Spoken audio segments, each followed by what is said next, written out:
ಈತನ ಹೆಸರು ಗಣೇಶ್ ಎಂದು. ಜನ್ಮದಿಂದಲೇ ಕೈಗಳನ್ನು ಕಳೆದುಕೊಂಡಾತ. ಚಿತ್ರ ಬಿಡಿಸಲು ತುಂಬ ಇಷ್ಟಪಡುವ ವ್ಯಕ್ತಿ. ಕೈಗಳಿಲ್ಲದಿದ್ದರಿಂದ ಕಾಲಿನಿಂದ ಚಿತ್ರವನ್ನು ಬರೆದು ಕಾಲಿನಿಂದ ಬಣ್ಣವನ್ನು ಹಚ್ಚುತ್ತಿದ್ದ. ಈತನನ್ನು ನೋಡಿ ಹಳ್ಳಿ ಹುಡುಗರು ಹಾಗೂ ಅವನ ಗೆಳೆಯರು ಪ್ರತಿದಿನ ನಗುತ್ತಿದ್ದರು. ಕೈಯಿಲ್ಲದವನು ಚಿತ್ರ ಬಿಡಿಸುತ್ತಿದ್ದಾನೆ ನೋಡ್ರು ಅಂತ. ಆದರೆ ಅವನು ಎಂದಿಗೂ ಕುಗ್ಗಲಿಲ್ಲ, ಅಳಲಿಲ್ಲ, ನಿಲ್ಲಿಸಲಿಲ್ಲ. ಅವನು ಮುಂದುವರಿಸಿದ ಚಿತ್ರಗಳು ಅವನಿಗೆ ಒಂದು ಹೆಸರನ್ನು ಕೊಡುವಂತೆ ಬೆಳೆಸಿಕೊಟ್ಟಿತು.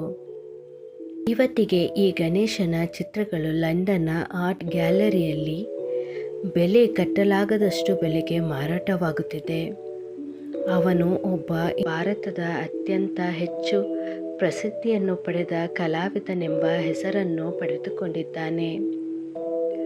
ನೋಡಿ ಮಕ್ಕಳೇ, ಇದರಿಂದ ನಾವು ಕಲಿಯೋದು ಏನು ಗೊತ್ತಾ? ನಿನ್ನ ಅಂಗವಿಕಲತೆ ನಿನಗೆ ಕನಸುಗಳಿಗೆ ಅಡ್ಡಿಯಾಗಲಾರದು, ಆದರೆ ನಿನ್ನ ನಿಲುವು ಮಾತ್ರ ನಿನಗೆ ಅಡ್ಡಿಯಾಗಬಹುದು. ಯಾವುದೇ ರೀತಿಯ ನಿಲುವನ್ನು ನೀನು ತೆಗೆದುಕೊಳ್ತೀಯಾ ಅನ್ನೋದು ನಿನ್ನ ಮೇಲೆ ಅವಲಂಬಿತವಾಗಿರುತ್ತೆ. ನೀವು ನಿಮ್ಮ ಜೀವನದಲ್ಲಿ ಯಾವ ರೀತಿ ಹೋರಾಟವನ್ನು ಎದುರಿಸ್ತಿದ್ದೀರಾ ಹಾಗೂ ನಿಮಗೆ ಯಾವ ಯಾವ ತೊಂದರೆಗಳಿಗೆ ನೀವು ಉತ್ತರವನ್ನು ಕೊಡಲು ಸಿದ್ಧರಿದ್ದೀರಾ? ನಿಮ್ಮ ಹೋರಾಟವೇ ನಿಮ್ಮ ಶಕ್ತಿಯಾಗಿರಲಿ ಅನ್ನೋದನ್ನು ಎಂದೂ ಮರಿಬೇಡಿ.